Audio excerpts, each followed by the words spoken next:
রোগীকে যৌন হয়রানির অভিযোগে পাবনায় ডায়াগনস্টিক সেন্টারের মালিক ও চিকিৎসককে গ্রেফতার করেছে পুলিশ।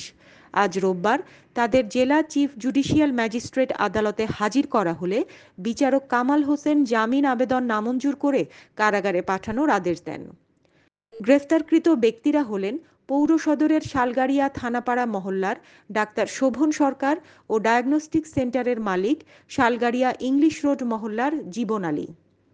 এর আগে শনিবার পাবনার সদর থানা এলাকার নিউ মেডিপ্যাথ ডায়াগনস্টিক সেন্টার থেকে তাদের আটক করে পুলিশ।